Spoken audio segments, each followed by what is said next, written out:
Selamat pagi, apa kabar? Saya dengar bahwa saudara-saudara semuanya sehat-sehat saja. Jadi saya banyak terima kasih kepada Tuhan Allah. Mari kita berdoa bersama-sama. Tuhan Allah yang baik, terima kasih. Oleh karena hari ini juga kami boleh berkumpul di tempat ini untuk belajar firman-Mu. Walaupun sekarang coronavirus mengganggu kami, menyulitkan banyak orang Indonesia agar mereka berhenti bekerja dan juga mengganggu pelayanan misi kami juga.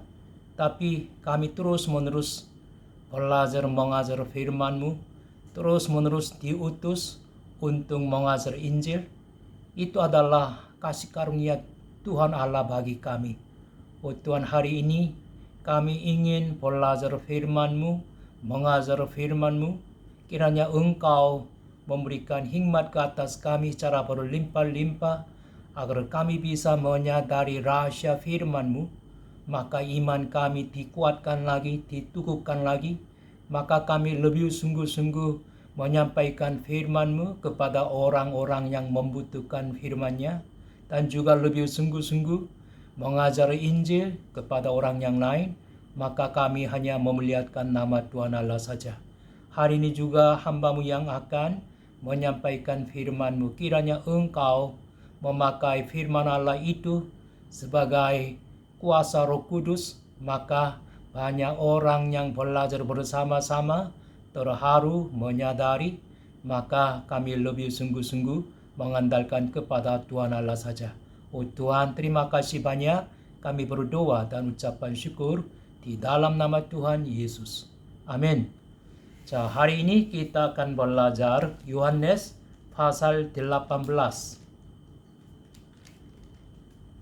Yohanes pasal 18. Lebih dahulu kita membaca dari ayat 1 sampai 11 saja ya. 11. 자, Yohanes pasal 18 ayat 1 sampai 11. 자, kita membaca bersama-sama. 1, 2, 3. Setelah Yesus mengatakan semuanya itu, keluarlah ia dari situ bersama-sama dengan murid-muridnya, dan mereka pergi ke seberang sungai Kidron. Di situ ada suatu taman, dan ia masuk ke taman itu bersama-sama dengan murid-muridnya. Yudas yang mengkhianati Yesus tahu juga tempat itu, karena Yesus sering berkumpul di situ dengan murid-muridnya. Maka datanglah Yudas juga ke situ dengan sepasukan prajurit dan penjaga-penjaga bait Allah, dan disuruh oleh imam-imam kepala dan orang-orang Farisi lengkap dengan lentera, suluh, dan senjata. Maka Yesus yang tahu semua yang akan menimpa dirinya, maju ke depan dan berkata kepada mereka, "Siapakah yang kamu cari?" Jawab mereka, "Yudas dari Nazaret." Katanya kepada mereka, "Akulah dia." Yudas yang mengkhianati dia berdiri juga di situ bersama-sama mereka. Ketika ia berkata kepada mereka, "Akulah dia," mundurlah mereka dan jatuh ke tanah. Maka ia bertanya pula, "Siapakah yang kamu cari?" Kata mereka, "Yudas dari Nazaret." Jawab Yesus, "Telah kukatakan kepadamu, akulah dia. Jika aku yang kamu cari, biarkanlah mereka ini pergi." Demikian hendaknya supaya genaplah firman yang telah dikatakannya, "Dari mereka yang engkau serahkan kepadaku, tidak seorang pun yang kubiarkan binasa." Lalu Simon Petrus yang membawa pedang menghunus pedang itu, meletakkannya kepada hamba imam besar dan memutuskan telinga kanannya. Nama hamba itu Malkus. Kata Yesus kepada Petrus, sarungkan pedangmu itu. Bukankah aku harus minum cawan yang diberikan Bapa kepadaku? Amin. Yohanes pasal 18 cerita tentang Yesus diadil setelah ditangkap. Pertama, Yesus ditangkap, dibawa kepada Hanas. kemudian Kayafas, kemudian Pilatus. Kemudian Yohanes pasal 18 ada satu key sentence. Itu adalah ayat 37. Ayat 37 ini adalah key sentence. Kita membaca bersama-sama ayat 37. 1, 2, 3. Maka kata Pilatus kepadanya, jadi engkau adalah raja? Jawab Yesus, engkau mengatakan bahwa aku adalah raja. Untuk itulah aku hadir dan untuk itulah aku datang ke dalam dunia ini supaya aku memberi kesaksian tentang kebenaran. Setiap orang yang berasal dari kebenaran mendengarkan suaraku. Itu key sentence adalah engkau mengatakan bahwa aku adalah raja. Yaitu Yesus adalah raja orang Israel. Menurut Yohanes pasal 18, Yesus bertanya kepada orang-orang yang datang untuk menangkap Yesus, siapakah engkau mencari? Menurut ayat 4, pertama kali bertanya, ayat 4, maka Yesus yang tahu semua yang akan menimpa dirinya maju ke depan dan berkata kepada mereka, siapakah yang kamu mencari? Kemudian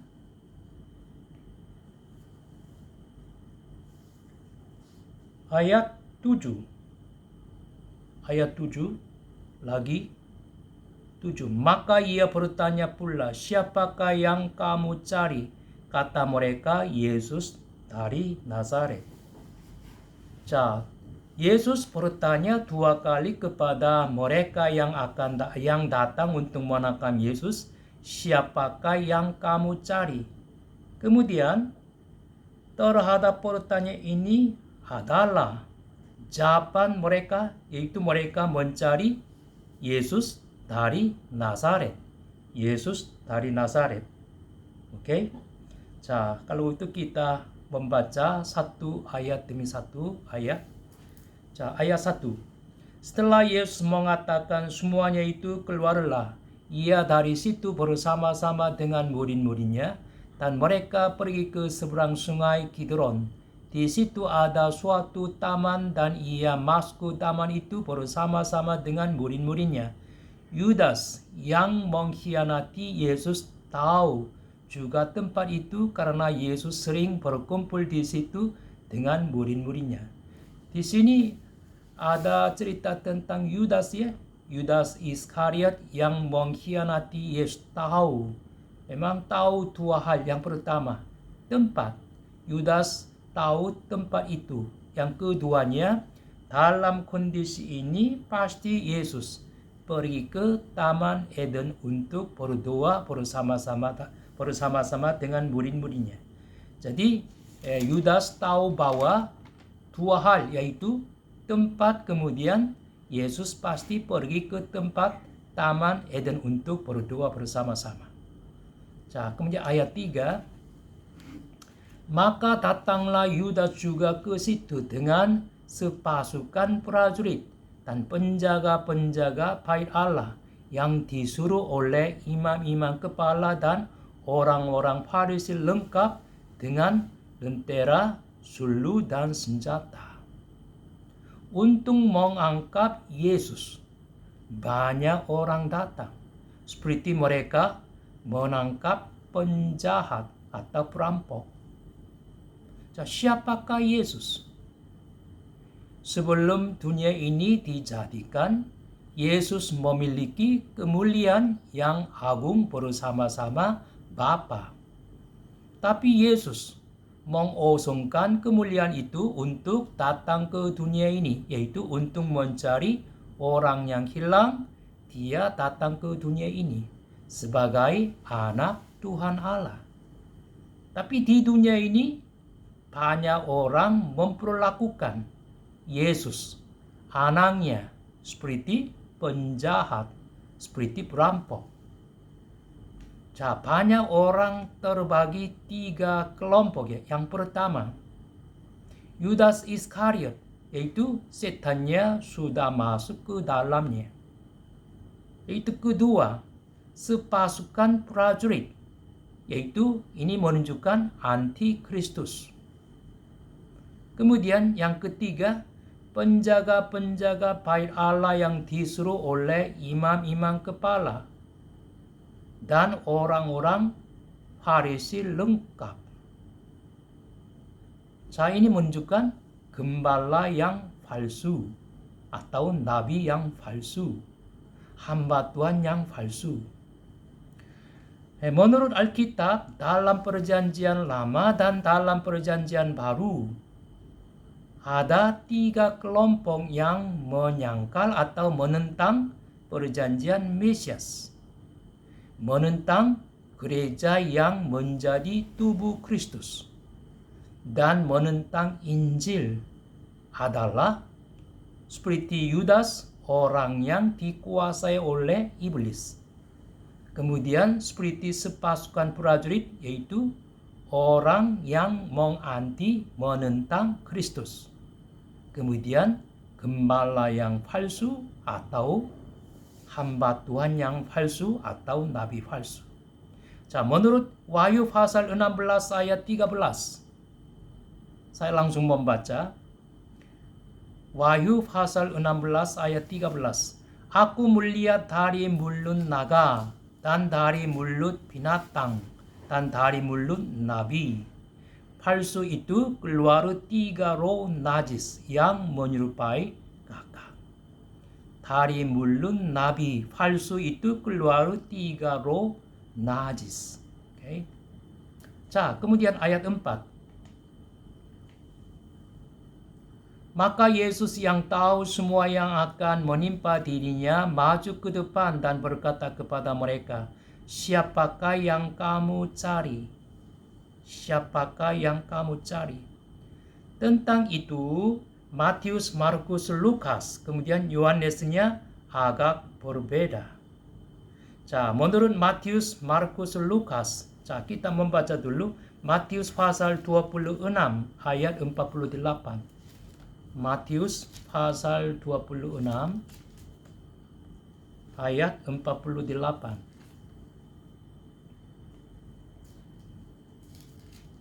Matius pasal 26 ayat 48.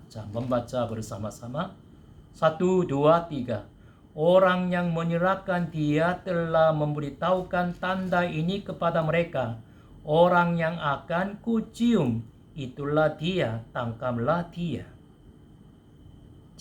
Yudas Iskariot melakukan seperti ini. Kemudian dalam Yohanes, Yesus maju depan. Kemudian langsung tanya, siapakah yang kamu cari? Yesus bertanya, siapakah yang kamu cari? Yesus belum tahu siapakah mereka mencari. No. Siapakah yang kamu cari?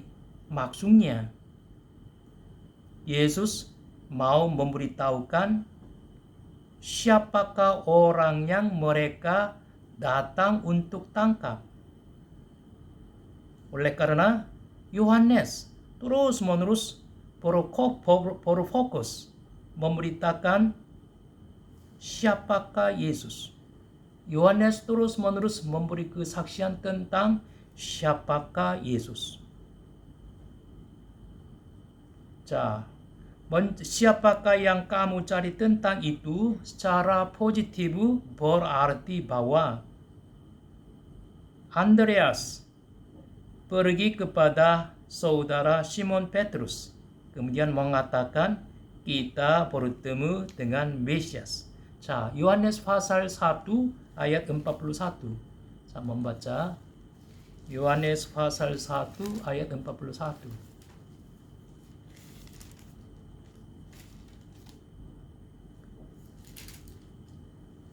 Yohanes pasal 1 ayat 41. Saya membaca bersama-sama.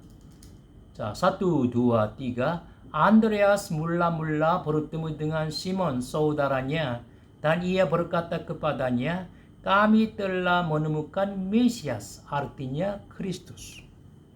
Siapakah yang kamu cari? Secara positifnya kita menjawab seperti Andreas, kami telah menemukan Mesias. Itu artinya semua orang perlu menemukan Mesias. Semua orang harus mencari Mesias dan harus menemukan Mesias. 자, kemudian siapakah yang kamu cari? Secara negatifnya berarti begini. Sekarang kamu sekalian mencari seseorang untuk menangkapnya. Apakah kamu tahu siapakah orang itu? Artinya begini. Okay? 자, kemudian Yohanes pasal 18 ayat 6. Coba ya, ayat 6. Ketika ia berkata kepada mereka, akulah dia. Mundurlah mereka dan jatuh ke tanah. Ini menunjukkan apa? Yesus mempunyai kuasa yang luar biasa. Jadi, waktu Yesus menjawab terhadap pertanyaan, siapakah yang kamu cari?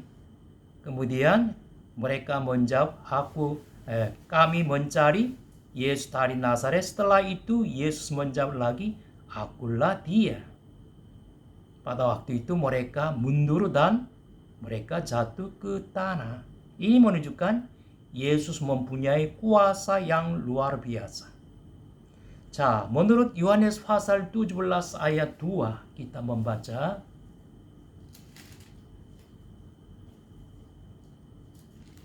자, 요한nes pasal 17 ayat 2 membaca bersama-sama. 1, 2, 3. Sama seperti engkau telah memberikan kepadanya kuasa atas segala yang hidup, demikian pula ia akan memberikan hidup yang kekal kepada semua yang telah engkau berikan kepadanya. Yaitu Yesus mendapat kuasa atas segala yang hidup. Yesus mendapat kuasa. Okay? Kemudian Matius pasal 28 ayat 18. Matius pasal 28 ayat 18.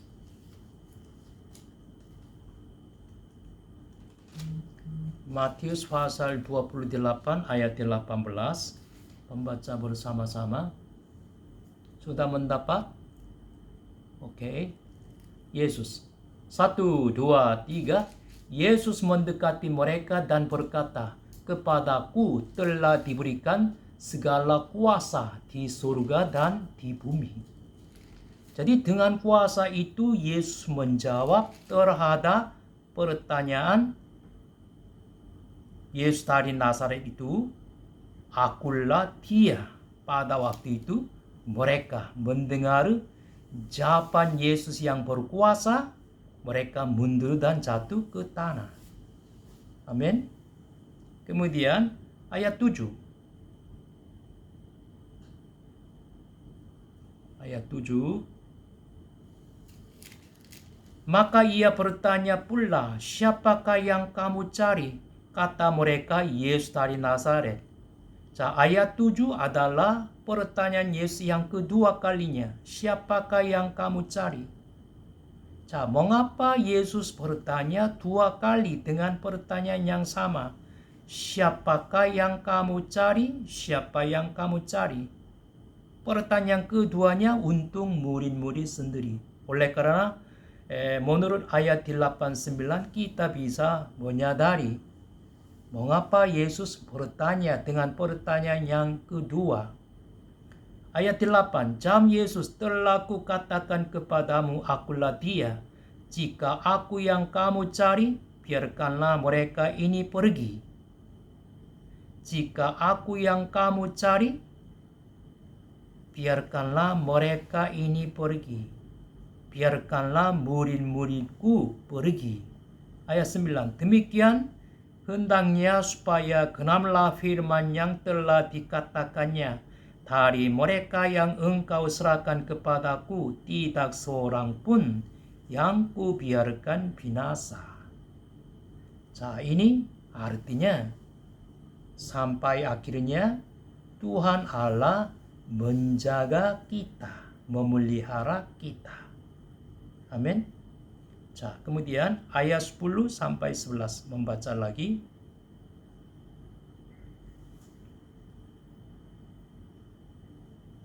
Ayat 10-11. Lalu Simon Petrus yang membawa pedang menghunus pedang itu, menetapkannya kepada hamba imam besar dan memutuskan telinga kanannya. Nama hamba itu Malkus. Kata Yesus kepada Petrus, sarungkan pedangmu itu, bukankah aku harus minum cawan yang diberikan Bapa kepadaku? Di sini melalui ayat 6 kami sudah membaca ketika ia berkata kepada mereka, akulah dia.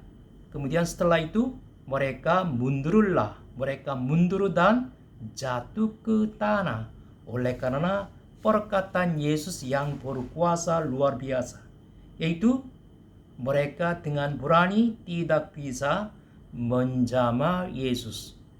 Mereka dengan berani tidak bisa menyentuh Yesus.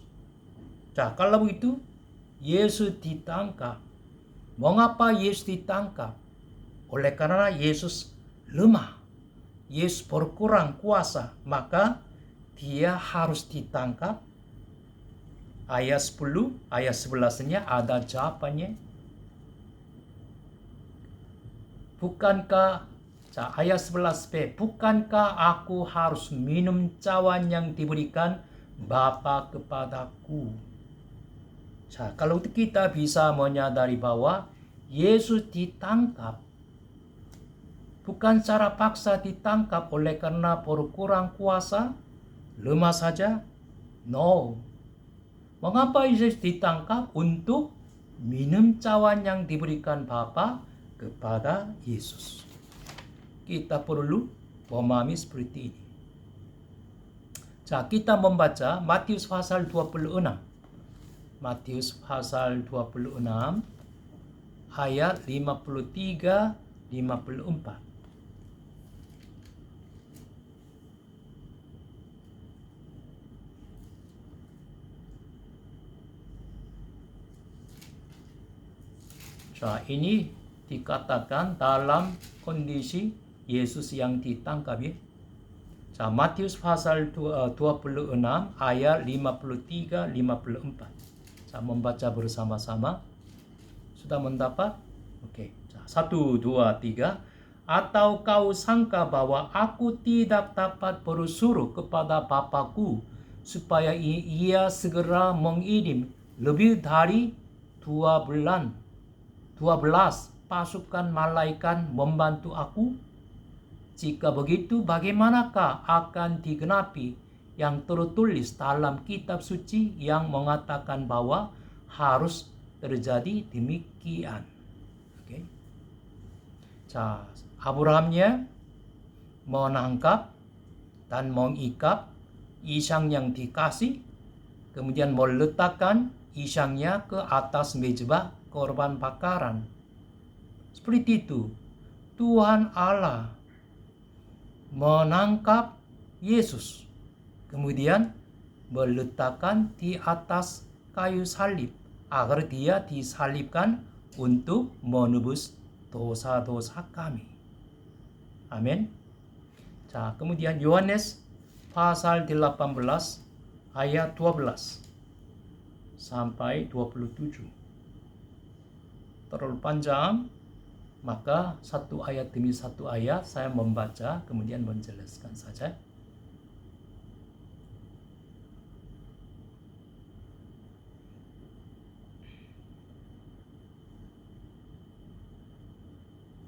Dalam teks ini ada cerita tentang Petrus menyangkal Yesus 3 kalinya.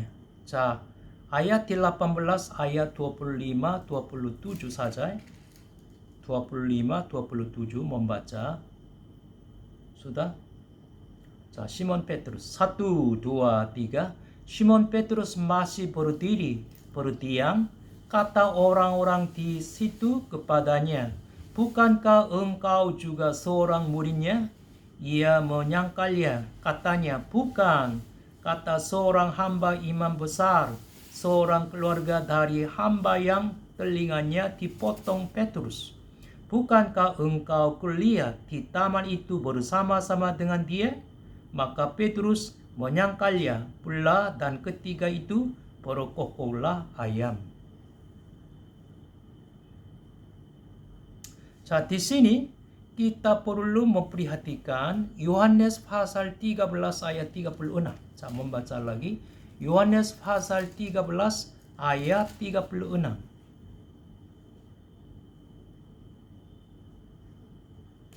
Yohanes pasal 13 ayat 36 membaca bersama-sama. 1, 2, 3.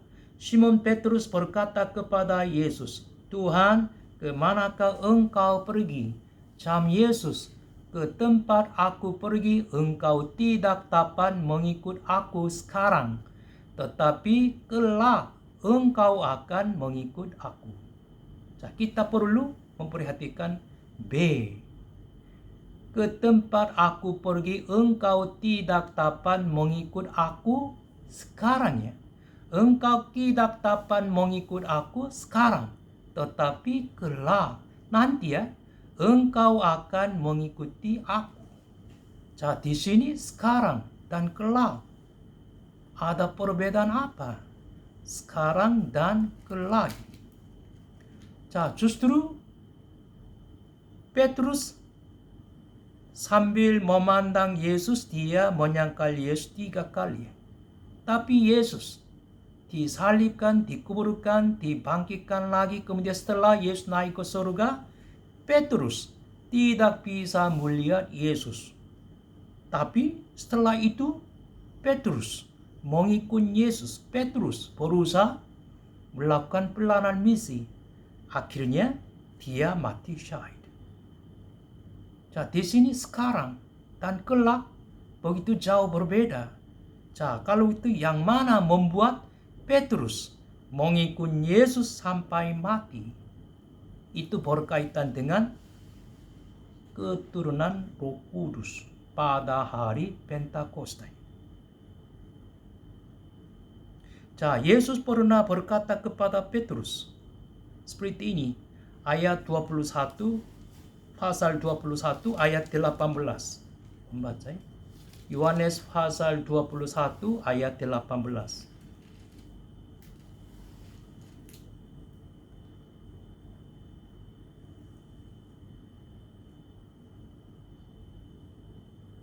Yohanes pasal 21 ayat 18, saya membaca. Aku berkata kepadamu, sesungguhnya ketika engkau masih muda, engkau mengikat pinggangmu sendiri dan engkau berjalan kemana saja kau kehendaki. Tetapi jika engkau sudah menjadi tua, engkau akan mengulurkan tanganmu dan orang lain akan mengikut engkau dan membawa engkau ke tempat yang tidak kau kehendaki. Di sini, jika engkau sudah menjadi tua, engkau akan mengulurkan tanganmu. Seperti Yesus berbicara kepada Petrus, akhirnya Petrus mati syahid. Dengan cara ini, dia disalibkan secara terbalik. Petrus mati syahid dengan cara ini, yaitu dia disalibkan secara terbalik. Mati syahid Petrus itu bisa dilakukan keputusan Petrus atau kekuatan manusia Petrus. Secara manusia mustahil. Jadi Petrus, setelah Yesus naik ke surga, Petrus terus menerus mengikut Yesus dan akhirnya mati syahid dengan cara yang disalibkan secara terbalik. Itu dilakukan oleh kekuatan Roh Kudus. Amin. Kemudian Yohanes pasal 18 ayat 19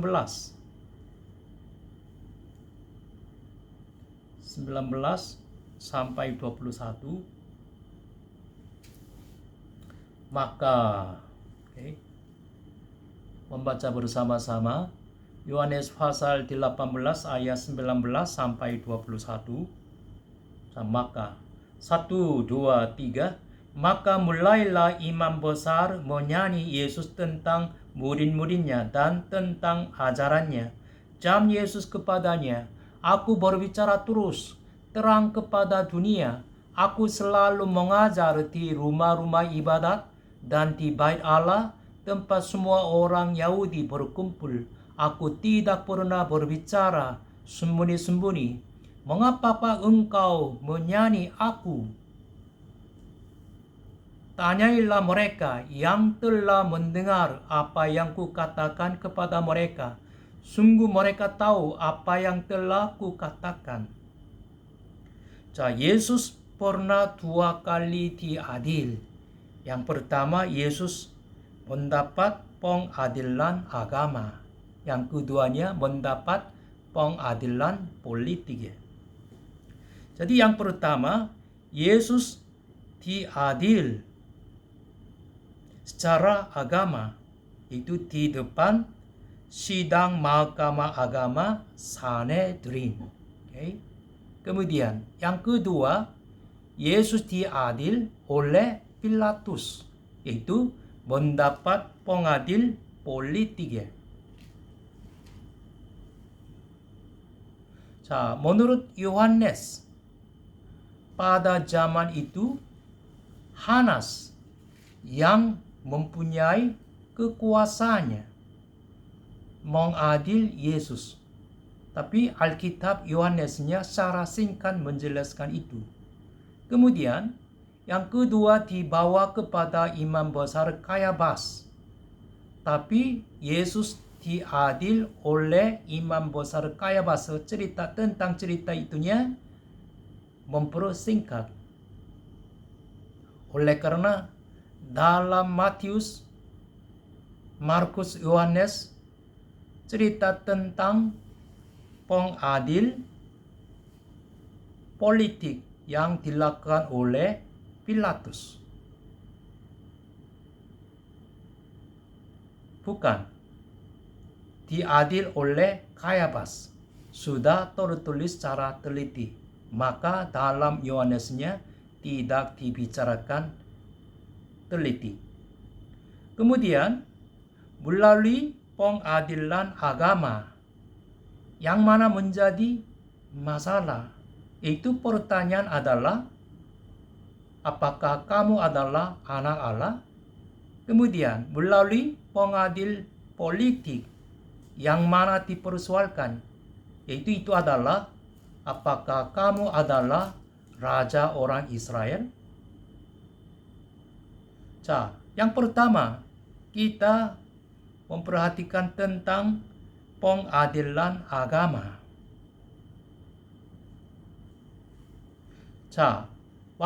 Kalau kita membaca Yohanes atau Matius, Markus, Lukas yang lain, waktu Yesus ditanyakan sesuatu oleh tentang tuduhan saksi yang palsu atau pertanyaan yang sia-sia yang jauh dari inti, Yesus tidak menjawab. Yesus hanya diam-diam saja. Coba membaca dulu Matius pasal 26. Matius pasal 26 ayat 62. Matius pasal 26 ayat 62, 63.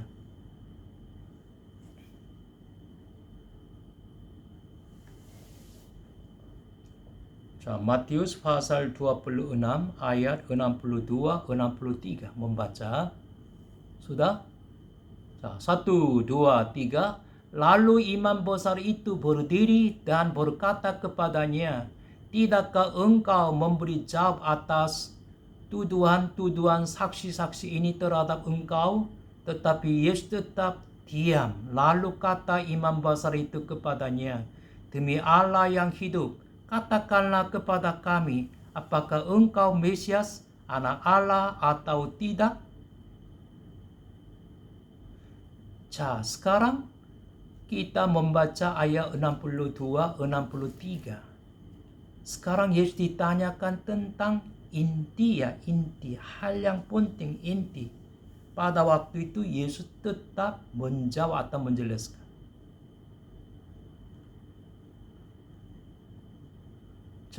Menurut ayat 63, apakah engkau Mesias, anak Allah atau tidak? Ayat 64, jawab Yesus, engkau telah mengatakannya, akan tetapi aku berkata kepadamu, mulai sekarang kamu akan melihat Anak Manusia duduk di sebelah kanan yang Maha Kuasa dan datang di atas awan-awan di langit. Yesus menjawab terhadap pertanyaan, kemudian tambah lagi, yaitu Yesus datang kembali, kemudian Yesus naik ke surga. Oke? Melalui jawaban Yesus ini kita bisa menyadari Yesus menjawab dengan gagah. Tidak takut sedikit pun, tidak bimbang, tidak malu sedikit pun. Dengan gagah Yesus menjawab dengan jelas. Maka di depan kuasa Yesus Kristus, mereka mundur dan jatuh ke tanah. Ada contoh, Markus pasal 14. Markus pasal 14 ayat 60. Markus pasal 14 ayat 60 sampai 62. Saya membaca. Markus pasal 14 ayat 60 sampai 62. Maka imam besar. 1, 2, 3. Maka imam besar bangkit berdiri di tengah-tengah sidang dan bertanya kepada Yesus. Katanya, tidakkah engkau memberi jawab atas tuduhan-tuduhan saksi-saksi itu terhadap engkau? Tetapi ia tetap diam dan tidak menjawab apa-apa. Imam besar itu bertanya kepadanya sekali lagi. Katanya, apakah engkau Mesias, anak dari yang terpuji? Jawab Yesus, akulah dia. Dan kamu akan melihat Anak Manusia duduk di sebelah kanan yang Maha Kuasa dan datang di tengah-tengah awan-awan di langit. Waktu Yesus ditanyakan tentang hal yang penting, tentang intinya, dia dengan gagah memberi kesaksian tentang siapakah Yesus itu. Maka menurut Lukas pasal 22 ayat 70 sampai 71, secara pribadi membaca ya. Menurut Lukas pasal 22 ayat 70 sampai 71, Yesus diserahkan untuk disalibkan. Sampai saat ini kita membaca Yesus ditanyakan, Yesus menjawab. Masih membutuhkan bukti yang lain?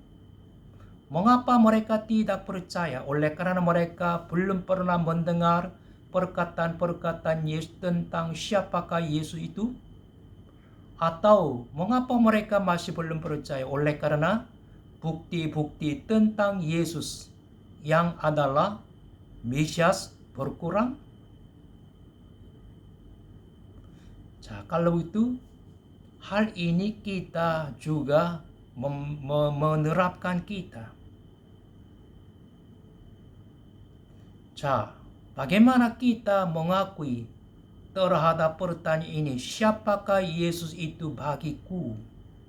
Seperti penatua-penatua, seperti imam besar, atau seperti ahli hukum Taurat, mereka mengoyakkan baju sendiri, kemudian mengatakan bahwa Yesus menghujat Allah, kemudian menganggap Yesus sebagai orang yang menderita penyakit jiwa, atau dengan rendah hati berlutut di hadapan Tuhan Allah dan mengakui dengan segenap hatinya Yesus adalah Mesias.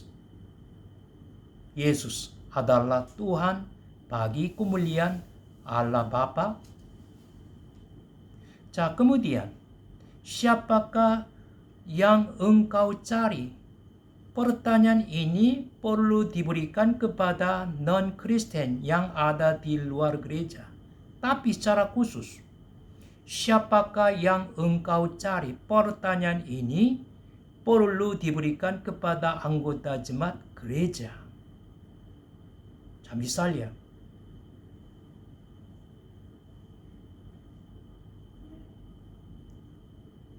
orang yang engkau mencari adalah Yesus yang mengadakan mujizat 5 roti 2 ikan, yaitu engkau senantiasa mencari Yesus yang mengadakan mujizat, maka kamu sekalian mau melihat mujizat-mujizat yang diadakan oleh Yesus?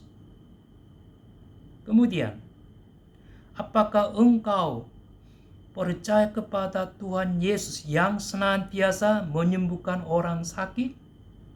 Yaitu apakah engkau percaya Yesus yang senantiasa menyembuhkan orang sakit? Kemudian, mengapa engkau mengikut Yesus? Untuk diberkati? Petrusnya menyangkal Yesus pada saat pentingnya. Seperti Petrus, di dalam saat pentingnya, bagaimana saudara-saudara mengakui Yesus? Siapakah Yesus bagi kamu? Siapa yang kau mencari? Yesus yang mengadakan mujizat, yaitu mengadakan mujizat 5 roti 2 ikan. Apakah kamu sekalian mencari Yesus yang menyembuhkan orang sakit? Apakah saudara mengikut Yesus yang senantiasa memberkati saja? Kita perlu memikirkan secara serius. Kemudian Yohanes pasal 18 ayat 28 sampai 40 ya.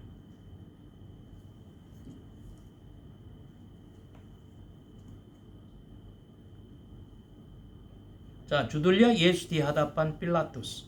Itu ayat 28 sampai 40. Ini cerita tentang Yesus diadil secara politik di depan Pilatus. Yesus ditangkap di Taman Getsemani, kemudian dibawa kepada Hanas, kemudian lagi Kayafas, kemudian secara akhirnya Pilatus untuk diadil.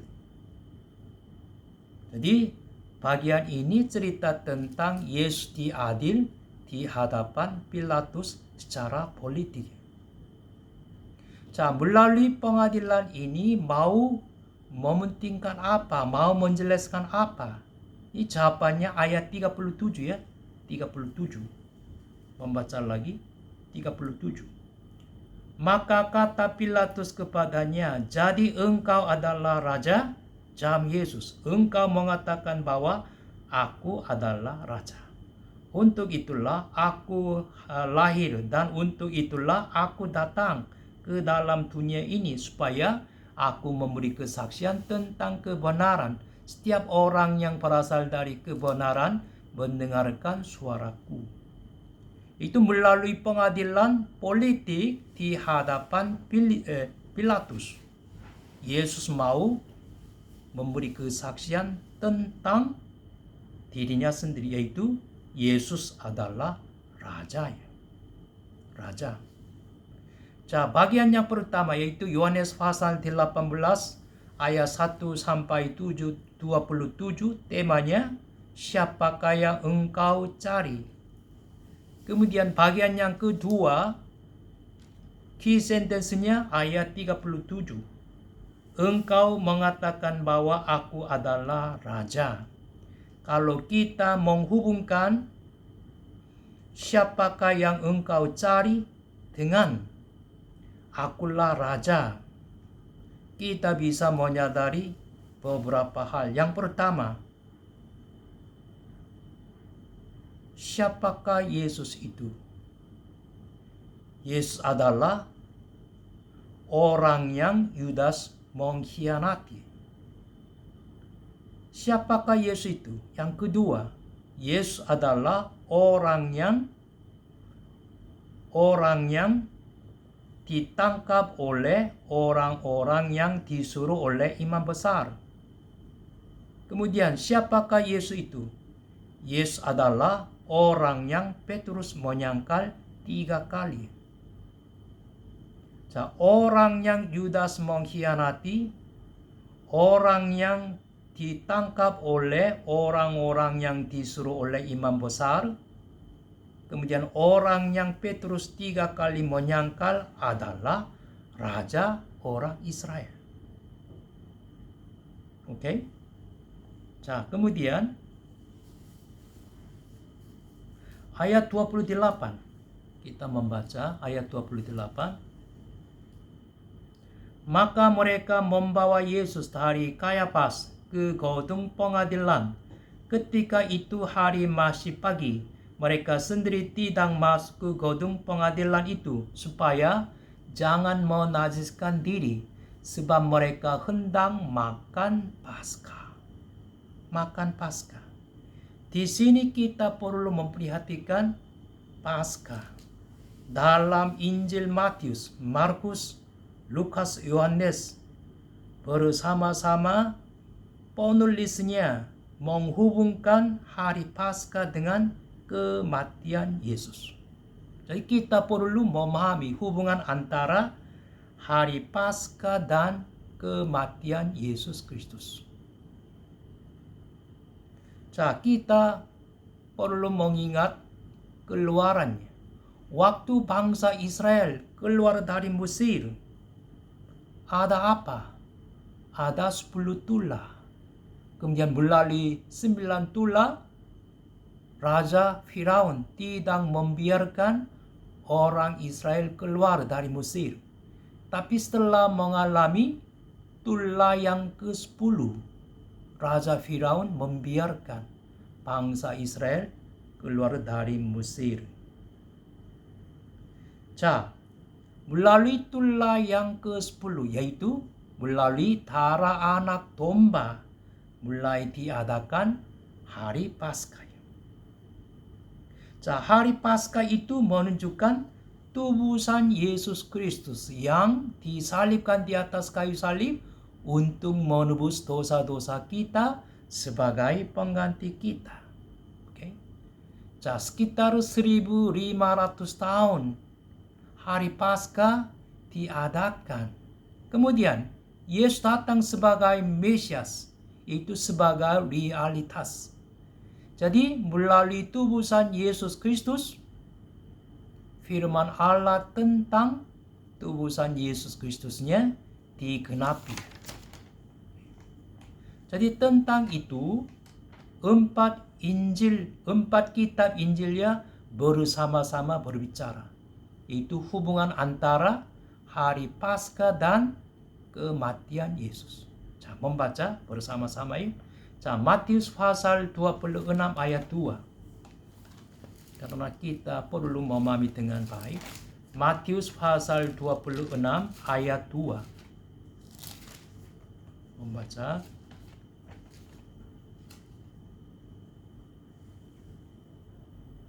Satu, dua, tiga.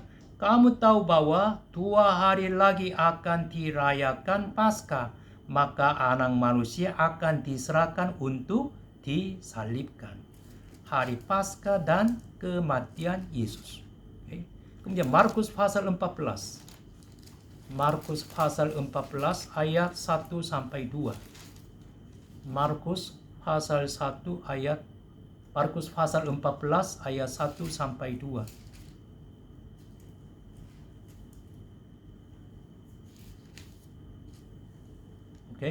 Saya membaca Markus pasal 14 ayat 1 sampai 2. 1, 2, 3. Hari raya Paskah dan hari raya roti tidak beragi akan mulai 2 hari lagi. Imam-imam kepala dan ahli-ahli Taurat mencari jalan untuk menangkap dan membunuh Yesus dengan tipu muslihat. Sebab mereka berkata, jangan pada waktu perayaan, supaya jangan timbul keributan di antara rakyat. Oke? Kemudian Lukas pasal 22. Lukas pasal 22 ayat 15. Lukas pasal 22 ayat 15. Membaca lagi. 1, 2, 3. Katanya kepada mereka, aku sangat rindu makan Paskah ini bersama-sama dengan kamu sebelum aku menderita, sebelum aku disalibkan. Kemudian akhirnya Yohanes pasal 19 ayat 14-15. Yohanes pasal 19 ayat 14-15. Hari itu, 1, 2, 3. Hari itu ialah hari persiapan Paskah, kira-kira jam 12. Kata Pilatus kepada orang-orang Yahudi itu, inilah rajamu. Maka berteriaklah mereka, enyahlah dia, salibkanlah dia. Kata Pilatus kepada mereka, haruskah aku menyalibkan rajamu?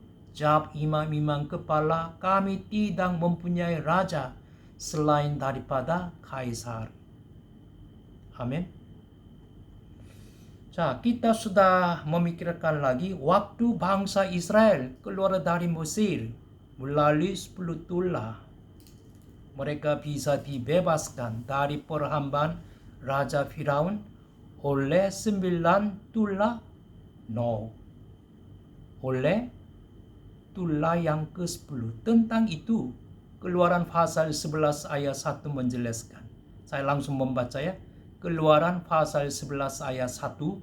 Berfirmanlah Tuhan kepada Musa, aku akan mendatangkan 1 tulah lagi atas Firaun dan atas Mesir. Sesudah itu ia akan membiarkan kamu pergi dari sini.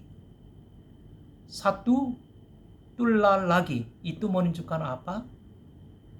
Tulah yang ke-10 yaitu darah anak domba. Darah anak domba.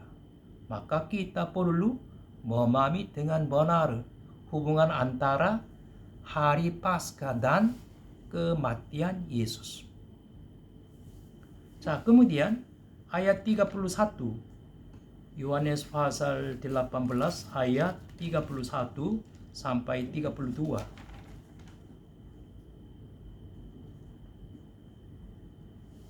Yohanes pasal 31 sampai 32. Saya membaca bersama-sama. 1, 2, 3. Kata Pilatus kepada mereka, ambillah dia dan hakimilah dia menurut hukum Tauratmu. Kata orang-orang Yahudi itu, kami tidak diperbolehkan membunuh seseorang. Demikian hendaknya supaya genaplah firman Yesus yang dikatakannya untuk menyatakan bagaimana cara ia akan mati. Bagaimana kita bisa diselamatkan? Dengan cara kematian Yesus apa kita bisa diselamatkan? Yaitu melalui tubusan Yesus Kristus kita bisa diselamatkannya. Jadi tentang itu ayat 32-nya B. Untuk menyatakan bagaimana caranya ia akan mati. Yesus disalibkan di atas kayu salib untuk menebus dosa-dosa kita sebagai pengganti kita. Maka kita diselamatkan oleh tubusan Yesus Kristus. Amin. Hari ini sekian aja, kemudian besok melanjutkan lagi. Terima kasih.